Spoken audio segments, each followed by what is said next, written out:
Well, hey y'all, welcome back to another exciting episode of Shop Talk. Kind of assumed that these videos would take place in my shop, hence the clever title Shop Talk.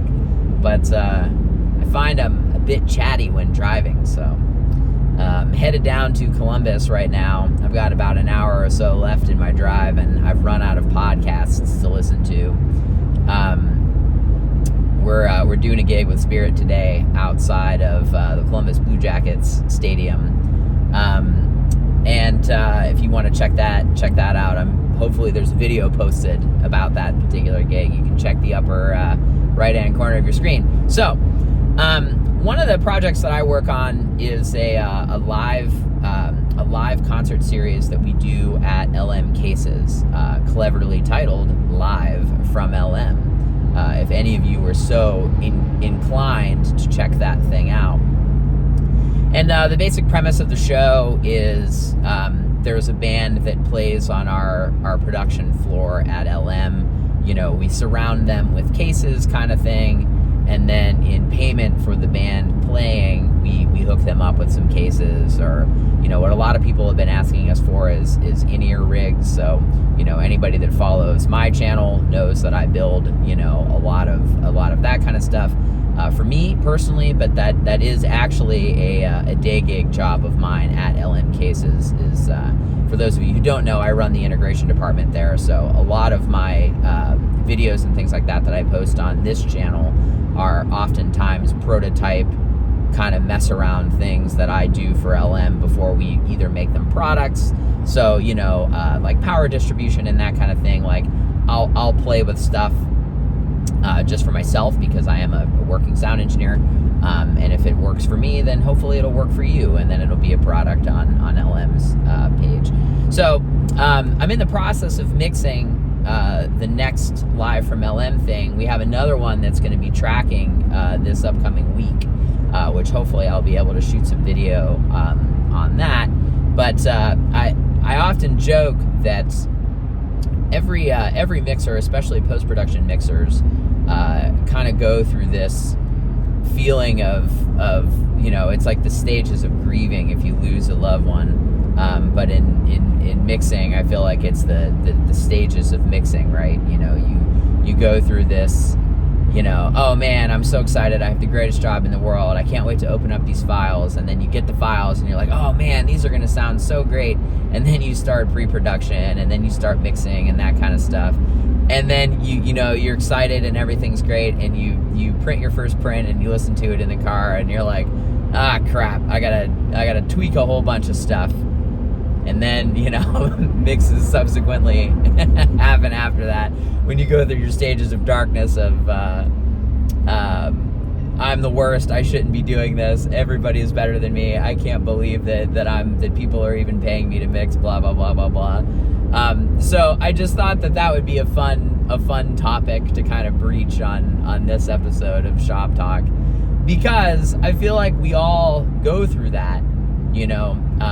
I feel like you need to, as a mixer, maybe have a bit of arrogance and confidence, maybe not arrogance so much, but confidence, just to deal with the things that we have to do. I mean, it's a lot of pressure. You know, if you're a live engineer, you're dealing with so many outside factors, you know, the band, the PA, the room, you know, the crowd and how they're behaving and interacting that night. You know, and then in post-production, you know, a lot of the variables go away, you know, especially if something was recorded in a proper studio. You know, you can put a vocal where you want it because it was recorded in isolation. You know, you can turn the cymbals down a little bit because, you know, you have clean sources for your spot mics and stuff like that. You know, obviously that's not, it doesn't work like that in perfection all the time, but, you know, it's just, it oftentimes there's a bit of control. Well, because I'm a glutton for punishment, the priority, or the primary studio work that I do, not live, I'm primarily a live engineer, but the studio work that I do is mostly mixing post mixes of bands that I've either recorded live recording engineer as well, or shows that I was the front of house engineer for. So a predominant amount of my post work is mixing live bands after the fact. So you're basically dealing with, which I will say, I think is probably about the hardest type of mixing that you can do, because not only are you dealing with an inordeal or an imperfect environment, you're dealing with dynamic microphones, and stage bleed, and that kind of stuff. So going back to the original topic of what I want this video to be about, is just basically dealing with the stages of grief while you're mixing. Is a little bit trickier, because you can't. What do you do with a vocal mic that has a bunch of cymbal bleed in it? It goes back to live sound. Rules. You have a little bit more tools at your disposal. You have RX, and you can cut waveforms and do that kind of thing. But it's just funny. I'm bringing this up because the next live from LM session that I'm mixing, there are just elements of the song where it's like, man, the song sounds awesome, and then we go to the bridge, and the drummer really lays into his hi-hat on that, and it just wrecks my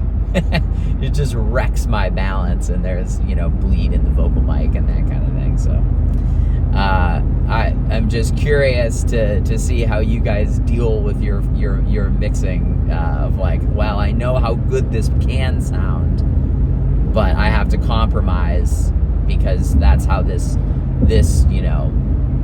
project has to go. Post mixes with live is tricky, because there's everything in your vocal mic. So if you take the vocal mic out of the equation, you have this beautiful stereo mix, and then as soon as you bring the lead vocal mic in, panned in the center, your drums suddenly become mono, and there's weird off-axis coloration from cymbals and stuff like that. So curious in the comments section how you guys deal with the stages of mixing. So here's how I do it. I generally will walk away from the project. Sometimes that's not feasible, if you have a deadline, but I try to put a mix up, live with a mix for a day or so. I try to only mix one song per day. If I had my way, I want to stay in one song per day, and then submit to the client with a bunch of tracks for recalls and things like that. I find that my ears fatigue very quickly, so if I try to if I try to push harder, maybe harder than 4 to 6 hours of intense listening in that way, my ears fatigue. So I try to put a mix up, print it, listen to it, walk away from it, come back in the next day or so with my own personal recalls before I submit to a client. Sometimes that's not possible, obviously, but my method of doing that all is sort of time. I just want some time to escape so that my brain can reset, my ears can reset, and I can listen to things more objectively.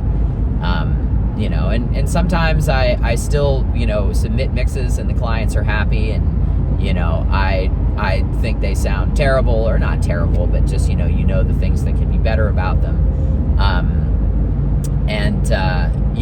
I listened back a couple of weeks later after, having not listened to the track over and over and over and over and over again. And it's like, oh, this mix was actually pretty good. So, and that's the cycle. The cycle is excited. I'm so excited. This is going to sound great. This is going to be amazing. This is going to be the most hi-fi thing in the world. And then, once you're in the depths of recall hell, it's, I'm terrible. This is awful. I don't know why anybody hires me. Why do I even do this? I should just be doing anything but mixing music.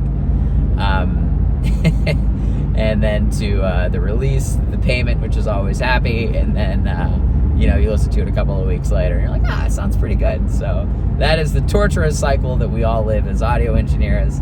I'm curious to see your processes. Thank you for stopping by for this episode of Shop Talk.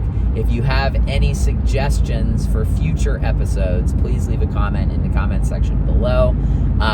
Also, if you would like me to answer any specific questions that you may have, like what piece of equipment should I buy? Can you help me with solving X problem? I do have another video series called Ask Billy.